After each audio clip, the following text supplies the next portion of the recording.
very good morning to all of you. It's very nice to see a lot of faces back from last year. On behalf of the Sourcing Committee of the French Chamber of Commerce and the Organizing Committee, a very warm welcome to the second edition of the Made in Asia Symposium. First of all, I would like to thank all the speakers and panelists for so generously giving their time and sharing their expertise and their insight on the evolution of the sourcing model. I would like to thank the audience in advance for actively participating in the various sessions and workshops. We have a very highly qualified audience with numerous professionals from the sourcing industry, and we are very much looking forward to each and everyone's contribution to make this second edition a success. This symposium is a platform for the members of the sourcing community in Hong Kong to share thoughts, best practice, and it is everyone's symposium. Each participant's interaction will create the value of this symposium. I would like to thank our sponsor for their generosity, Asia Inspection, SC2 Supply Chain, Micropack Limited, SGS, Jacobs Creek, and the South China Morning Post. Last year we focused on alternative to China. The key takeaway was that China is still a prime destination for sourcing. There is no real alternative. Just a number of opportunities in the various nearshore and farshore countries. However, the sourcing model is evolving, and we, as sourcing professionals, need to adapt to the changes in the sourcing landscape. This year, we'll focus on the evolution of the sourcing model, and this is what the studio is about. This session is longer than last year, and you'll have much more time for networking and catching up with your emails during different breaks between sessions. I would like to thank the French Chamber of Commerce in Hong Kong for hosting this event. I am very impressed with the Chamber's team. The passion and energy that everyone has put into making this a very truly international event, as demonstrated by the different nationalities of the speaker and panelists. Even the cocktail sponsor is not French but Australian, so really international. A very special thank you to the organizing team, 9 professionals of the sourcing industry who gave all of their time and support to prepare this event. I can only encourage every participant of this symposium, regardless of nationality, to join the French Chamber of Commerce. It is very dynamic, very professional, and very international. The Chamber has 17 committees, meeting on a regular basis, and its 800 members make it a very engaging place for business in Asia. You will given a bag, and you'll see in your bag a form that you can fill in to become a member of the French Chamber of Commerce. I am honored to introduce my friend Anson, and the MC for today. And on behalf of the Sourcing Committee of the French Chamber of Commerce, I want to thank him for accepting this very important role. Anson has spent the last 20 years working across a number of countries in the Asia-Pacific region and across a number of different sectors. Anson is a partner in the KPMG Hong Kong office, heading up his business development across the KPMG China practice, and is also part of the regional consumer market practice leadership team. Anson is British, however, he knows more about French rugby than most French, so sometimes I really wonder about his nationality. Anson?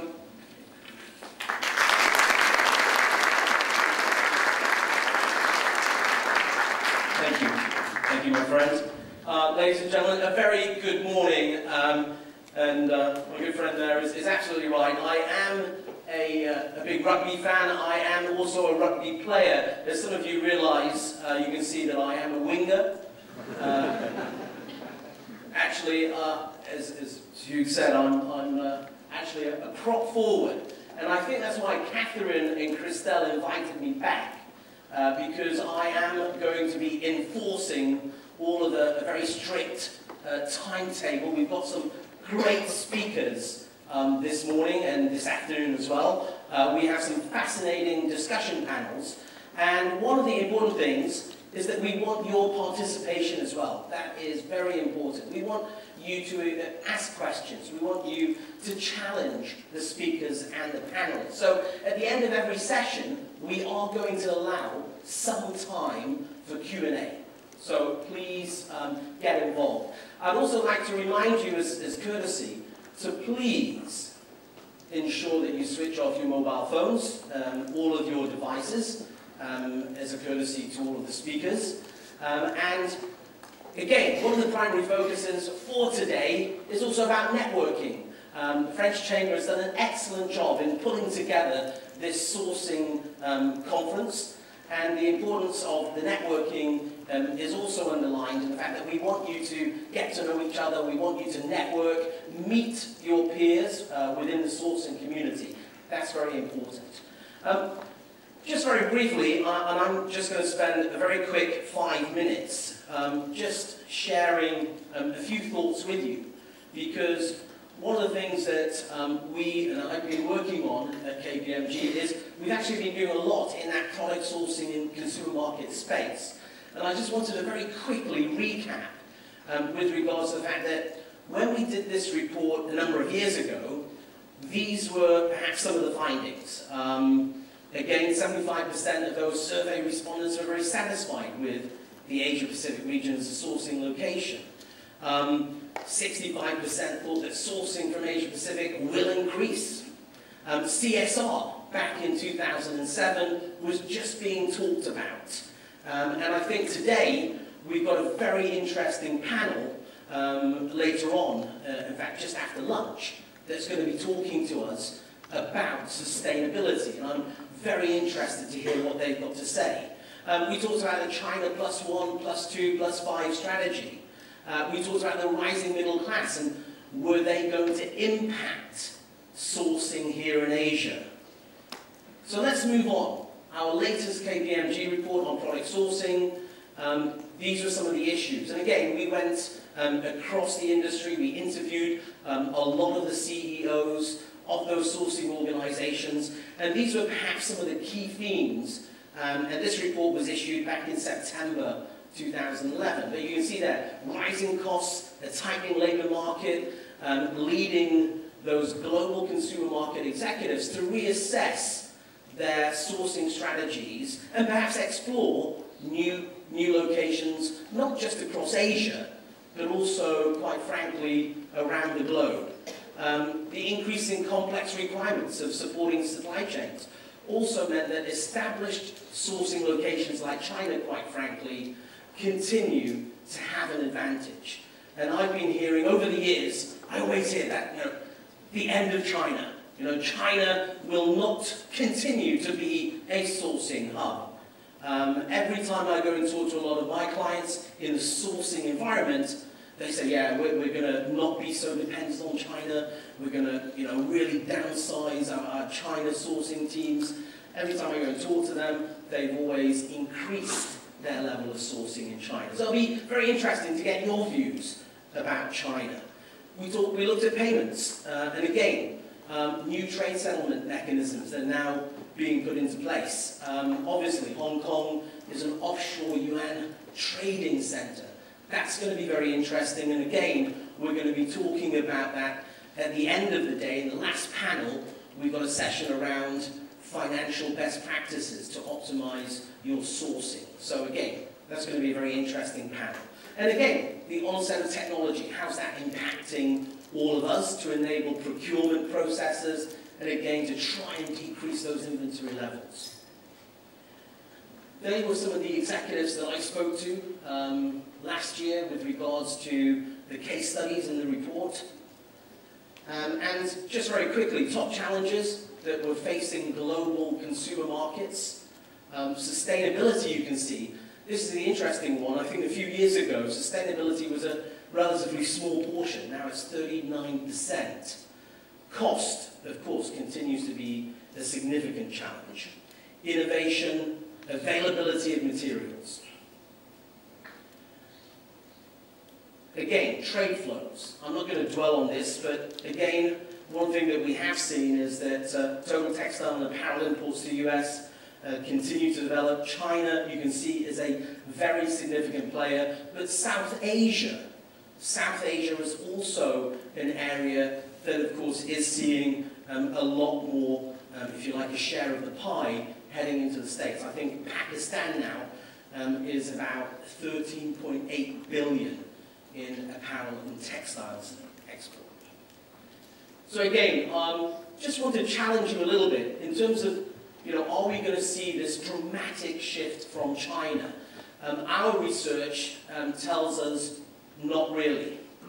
And we looked at a number of different sectors. So again, China is still by far in the lead.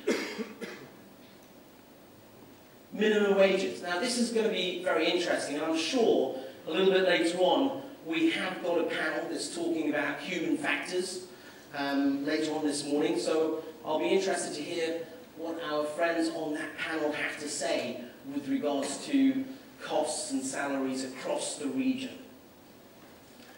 Now, the other interesting thing, of course, is one thing that we realise is that China's dominance, again, will it continue? The labour force is actually getting a lot older compared with some of their South Asian neighbours.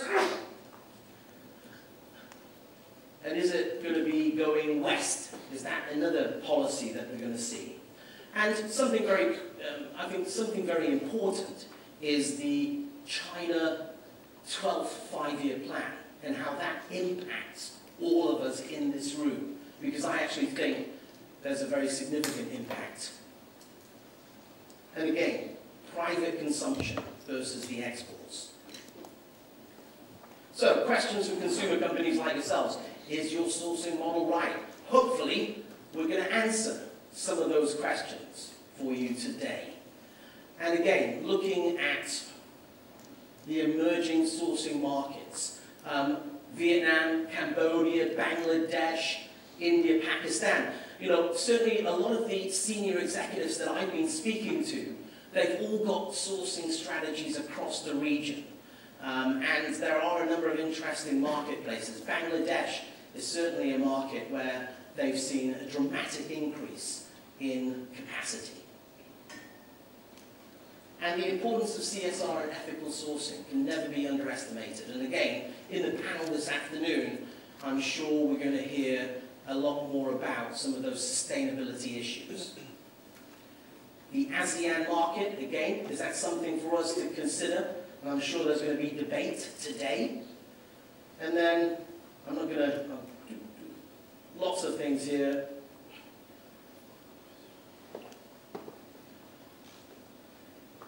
So what next for China? And just want to kind of give you some thoughts here, because Chinese exports have been rising by 17% year-on-year average. And to keep that pace, obviously, China is now trying to grab market share in more high-value areas. So that's going to be something for us to consider today. Higher wages, stronger currencies have forced a change in thinking. The typical exporter today is not a shoe factory in Guangdong anymore. And I'd be interested to get some of your views. And an increasing number of companies are in China for China. Again, the emergence of that domestic market. And we'll, I'm sure, discuss that and debate that over the next morning and afternoon. And you can see here, China's changing exports are seeing the light industry heading downwards. Heavy industry is actually increasing quite significantly. And as I mentioned just before, China's working age population will peak 1 billion this year. And then it will start to shrink in 2013. That in itself could be a significant challenge. So, is it the end of China? Ladies and gentlemen, we are, I'm sure, going to hear from a multitude of speakers, and I'm sure everyone's got their point of view. And as I mentioned, moving forward, we really want to ask lots of different questions And this is one of my favourite slides. I put it up last year, and I want to put it up again this year. The $1 million question in sourcing, ladies and gentlemen. 3 kinds of service: good, cheap, fast. The problem is, of course, not everyone, in fact, no one can offer all of the above. Right, moving on. It gives me great pleasure to invite our first speaker of the day, Neil O'Connor, ladies and gentlemen. He's an Aussie, so I'm a Brit, though as I said, there is a French prop inside of me. But Neil O'Connor is an Aussie. He's from somewhere in the middle of nowhere, 1,000 kilometres west of Sydney. 1,000 kilometres west of Sydney. But an interesting life brought him to Hong Kong in 2006, where he's been a professor at the University of Hong Kong, and he's worked across a number of industries, and he's embarked on a very, very interesting project that he's going to share with us, and that is the China 1000 project. Is that right, Neil? China 1000 project? And that is where he's embarked on going out and interviewing 1,000 suppliers in China. Neil, you've got to be crazy. He told me, and this is where we differ, because obviously I'm working for an accounting firm. He is an accountant, ladies and gentlemen. He is an accountant, but he's undertaken this project, and he's already interviewed 750 suppliers across China. Quite a remarkable feat. He's going to tell us all about that project, how's it going, and he's going to share some of those insights. So ladies and gentlemen, please welcome Neil O'Connor.